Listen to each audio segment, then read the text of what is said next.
everyone. Welcome back. Hope that you had a great week.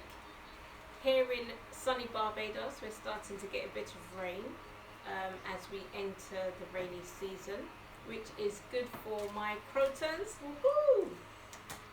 I'm really loving just being out in the ground, being out in the garden. It's so therapeutic. I'm just changing since I've come to Barbados. I've just got attached to the neighbourhood dog. We call her Bobby. A really, really, really cute dog. And for those who know me, I'm not an animal person at all. But I've really taken a shine to Bobby. I don't consider myself to have green fingers, but I'm just getting into, just learning as I go along how to care for my croton plants. So it's a new season. But yes, back to the Living with Down Syndrome series. I just want to take time out just to basically say why I'm doing the series. So being a young mother, I say young, at the time I was 29, and for those who's like me, you like to do the maths, you would work out my age if you listen to the first section. But basically, it wasn't something I actually spoke about really. I mean, as far as I was concerned, Caris is Caris. For those who know Caris, she is just unique. Once you've met her, you fall in love with her. She's got a very big personality, and she just lives by her own rules really. Not in terms of does her own thing. I suppose she does, but in her mind there is no limitations, and I've learned so much from her as her mum, because I was very quiet, very much an introvert when I had her, and I just learnt so much being a mum to her, and she's kind of brought out a different side to me and brought me out of my shell, and a lot of the feelings of being her mum and raising her was internalized. And a lot of people, I know a lot of you who know me just see me as a strong black woman, but the reality is that I'm not always feeling strong. I don't always have a superwoman cape, with a big S on my chest. And I do feel vulnerable sometimes. I do feel weak. Sometimes I think, am I doing a good job? And I've had to learn along the way. And I realised a lot that people had so many questions, in terms of, well, how do you cope with a child with special needs? And, a lot of people saw the way how I grew her up and how I just included her in everything.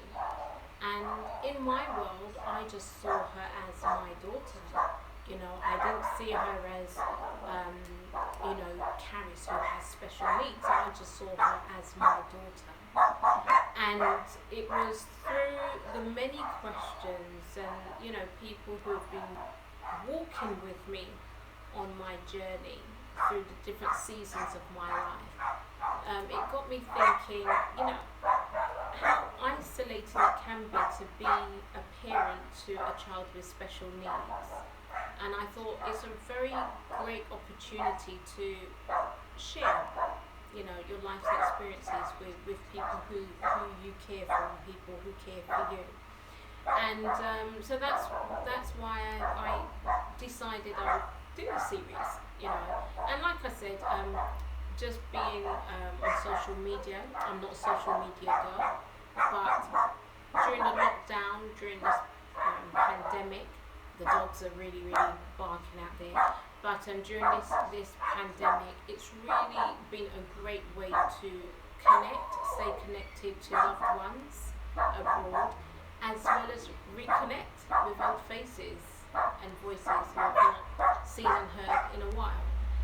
So this is just really to take you on my journey behind the scenes, just to let you know how it felt as a mum to a child with special needs, and I just hope and pray that it will encourage you. So if you didn't get to see last week's session, do go back and revisit that, and that just shows you how I discovered or learned that she had the diagnosis. And today we're going to be looking at adjusting to motherhood. So we finished off, I think last week, just talking about she was diagnosed with Down syndrome, and then as an extension to that, more tests were carried out, and it was diagnosed that she had a hole in her heart. And for me, that was a blow to the system, simply because nobody wants to hear that their child has any heart defects. You don't want to hear that they have any complications, but the heart is a major organ, and apparently it's really, really common. It's a common thing among children with Down syndrome. So with research, it's one of those things where at birth they normally discover that a lot of children with Down syndrome have holes in their hearts. With Carrie's, her hole was very small, so it wasn't big enough for them to say they needed to rush her into theatre for emergency surgery. What they did say was that she was going to be screened routinely and regularly, and they would be monitoring to see if the hole got bigger or if it got smaller and closed up on its own, or if the hole remained the same size. So for the next few months, that's all I did. I was backwards and forwards to the hospital, lots of heart tests, just to monitor, just to see if that hole was getting any bigger. Now, when I went off on maternity leave, it was only ever my intention to take a few months off. I think at the time I was allowed to take probably 6 months off. I'm not 100% certain because that was so long ago. Can you see like all the grey hair? So it was ages ago, and I just can't remember now. But I know that whatever the time was that was afforded to me, that was the time I was going to take off, and the intention was for me to return back to work. But if you remember, for those who was here last week and for those who weren't, I was basically saying that at the 4.5 month stage of my pregnancy, I had a bit of a scare where I thought I was miscarrying, and thankfully everything was fine, but I was put on bed rest. And then shortly after that, my husband had a stroke, and at the time he didn't have the diagnosis of the stroke. However, he was put on bed rest as well. So the two of us, we were on bed rest together. And then to make things even more interesting, while we were on bed rest, we moved houses. And while we were on bed rest in our new house and everything, we got burgled a few days after. So a lot was going on during that time. A really long story cut really, really short.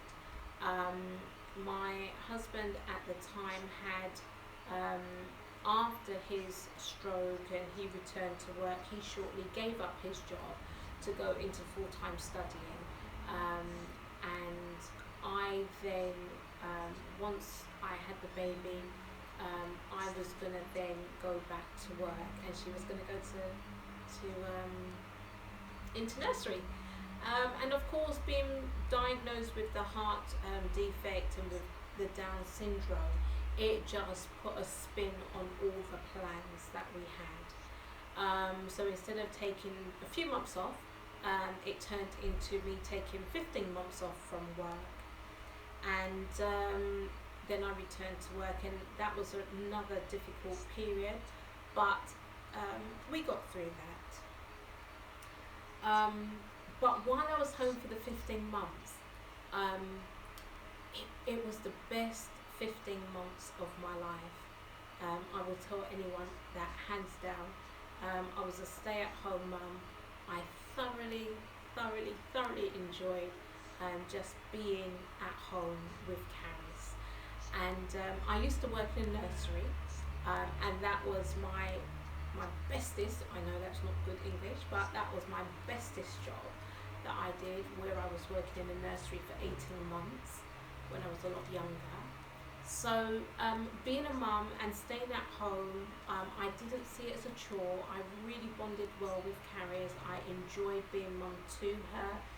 And the fact that she had this label of Down syndrome just meant that I had to be even more creative in how I raised her.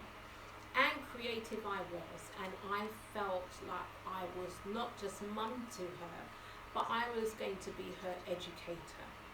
And I had the program planned, and I got DVDs, the Sunday school DVDs from America, which was very creative. I had, the musical CDs, and got some that were personalized. So when they're singing, they inserted her name, and just to see her little face light up. And she used to go, she was an excitable child, and she used to go really. She used to just look up and be really elated when she heard her name every time. And I bought lots of instruments, and we used to just have a great time. And every day, we followed a routine. So I planned the day like. It was like a lesson plan, and it was fantastic. I enjoyed the time there, and as she started to develop, she had a very severe speech delay. So throughout her life, she always had a severe speech delay. And the way in how we communicated with her was primarily by Makaton signing. And for anyone who doesn't know what Makaton signing is, it's a way of, it's not like the British Sign Language, and it's not like the American Sign Language. So Makaton signing is primarily to aid speech. So like if you're doing British Sign Language or American Sign Language, you sign for the profoundly deaf people. But with Makaton signing, you are supposed to talk while you're signing, so it's like a pictorial way of signing, and it's to aid speech. So you're doing it with the hope and the intention that the child or the children who you're signing to through Makaton will eventually learn how to pronounce their words. And then as they have the confidence to pronounce their words, in theory what should happen is the Makaton signing should then lessen and lessen until it eventually goes. So that is how we communicated primarily with her. And I used to sit her in front of me and used to do the eye contact and make sure I had her attention. And I did a lot of learning through play, and a lot of speech mimicking, so that she could learn how to speak. Her expressive language was very delayed, but her receptive skills to understand what was being said was very good. So that was her strength, but her weakness was expressing and repeating and saying the words. But one thing about Carrie, she was always very good about learning the signs. And yes, food made her talk, food made her learn to sign. The first word she learned was cake, drink, and biscuit. Thank you and please was also, the top contenders for her learning those words. But all the sugary foods, she knew what the signs were for that. And she was very intelligent where that was concerned. So we had a daily routine established, and she looked forward to that. She never slept during the day, and you know, it was fantastic because at 7 weeks old she was sleeping through the night, which I was eternally grateful for because I needed my sleep. So she would just get up in the morning and she would just run ragged for the whole day. So I just kept her occupied, and then by 7 o'clock she would be in her bed and she would sleep for 12 hours solid. And I'm quite blessed. And I know for mums out there that's not always the case, and I'm not saying it to show off, but I'm just saying it to encourage you that they can sleep. They can sleep, okay?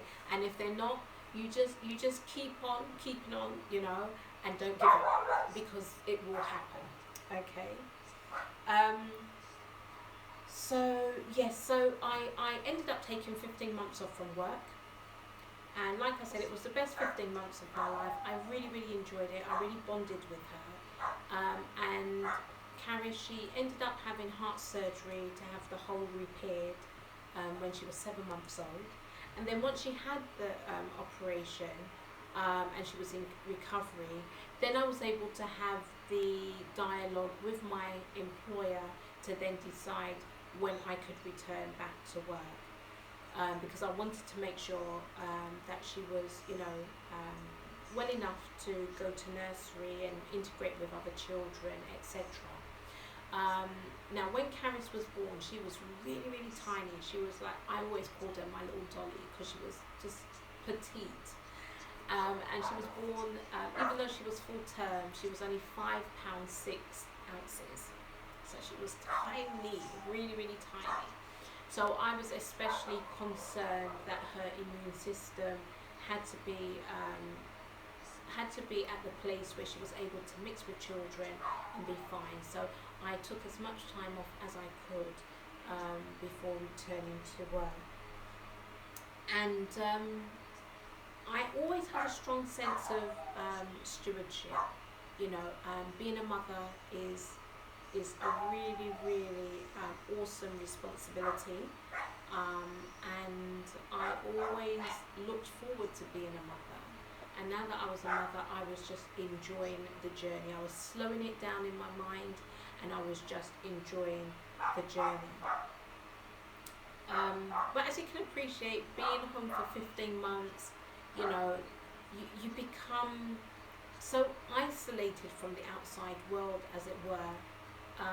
Because in my case, as a lot of you all know, you know, I'm there for a lot of people, and I give and I give and I give, and I don't always have like the network of friends where I can say, oh, let me just go out, let me chill, let me enjoy, let me have some adult conversation. So I found it was quite isolating at times where I wanted to have some me time and, you know, wanted to, you know, not have to always just be on the floor, rolling on the carpet or talking, you know, in order for her to understand me and doing the Makaton signing and the potty training and. I just wanted to be, you know, I wanted to also feel like a woman and things like that. And, adjusting to motherhood was a great experience for me, but I think if I had to live life over again, I would definitely work on the relationships, adult relationships, so that I could have that balance. But yeah, adjusting to motherhood was really, really good. I never saw Caris as being a burden. I had lots of questions, you know, why Lord, why did you give her to me like this? What's the bigger plan?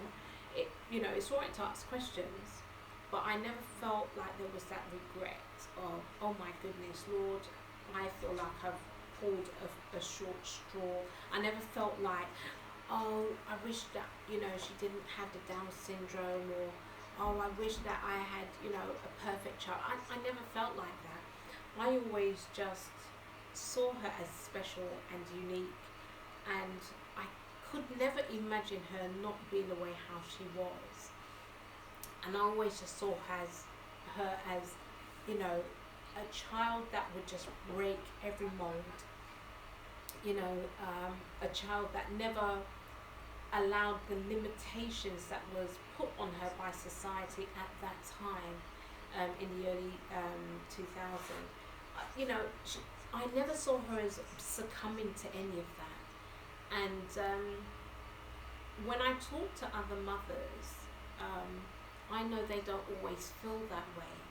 And I get to hear sometimes the frustration, or sometimes the confusion as to, I don't understand what I'm supposed to be doing with the child, and they don't understand the caretaker role of being a mother. But even though I've never been through that part, in the early stage of motherhood, by hearing others feeling that way, my heart goes out to those mothers. And I just want to encourage you, you know, you may have a child who is severely challenged, physically, emotionally, socially, with some huge needs, and you may feel sometimes that, you know, you can't cope. I've been through that phase. I sometimes go through that, so I can understand how you feel, even though I didn't feel it in the early stages of motherhood. But yeah, it's just really to let you know, that it's okay to feel that way. The important thing is not to deny how you're feeling, okay? Whatever stage you find yourself in, if you feel you need support, if you feel you need to talk to someone, do that. If you feel that you need to find a hobby, or, you know, set some time just for yourself, you know, you do what you need to do to make sure that you enjoy the role as a mother. I always say to people, you know, when you're a parent, treasure it as much as you can, because the time goes by so quickly. I'm hoping that throughout the series at some point I can get Caris to be part of the session, so that you can get to see her. I know lots of you're asking, you know, how is Caris? I want to see her. I'm working on it. I'm working on it. But she's now at the teenage stage. So yeah, she doesn't really want to, you know, it's like, oh, the little moany stage. Yeah, may have special needs, but yeah, she got that memo of how to be a miserable teenager. So we're just having a few challenges in that area, but she still carries underneath, you know, she hasn't lost that. So I'm just kind of negotiating and seeing if I can twist her arm to kind of come and say hi to you guys, so that you can get to see her. But yeah, just enjoy motherhood, and just know that whatever your dreams were, you know, it may not have gone according to your plan, but just know that it doesn't matter what your dreams were. Don't live a life of regret. Just enjoy your child, appreciate them for who they are, and celebrate their strengths. You know, as a mother watching Caris grow up, she makes me laugh. You know, she really makes me laugh. It's just the way in how she works her brain. It's just the way how she processes things, and it's like there's the way of processing things, you know, and then you've got Caris's way. And when she talks, you just kind of think, okay, I actually understand why you're saying what you're saying. And you know, I just think she's unique. So treasure your child, enjoy the role of motherhood. But if you are struggling, try and get support, or just talk to a friend, or do something that you're going to be able to draw away from, build up yourself, and then come back. Alright, so I just want to finish off, because I think it's always important to finish off with a scripture as well as a word of encouragement. And this is taken from Proverbs chapter 19 verse 21. And it says, there are many plans in a man's heart, nevertheless the Lord's counsel that will stand. And basically, like I said, you have lots of dreams. I had lots of dreams about, being a mother, you know. You kind of think, oh, what is my child going to be like? And then when she came, you heard she has a label of she's got Down syndrome. And I just had no idea what that was going to look like. So it's just really, really a case of, you know what, it may not always go according to plan, but it's the Lord's counsel, that is what will stand. Alright, so just be encouraged until next week. Check on Fridays, that's when I'm going to try and upload a new video for you. So this is part 2, and we've got another 8 to go, and I just pray that you're just really, really encouraged. Feel free to contact me with your comments. If you like what you've seen, if you like what you're hearing, then you just like. If you haven't already subscribe, press the notification bell so that you get the reminder of whenever the next video is uploaded. And if there's somebody out there who you think will benefit from these sessions, feel free to share, because we all need each other. All right, until next week, bye bye.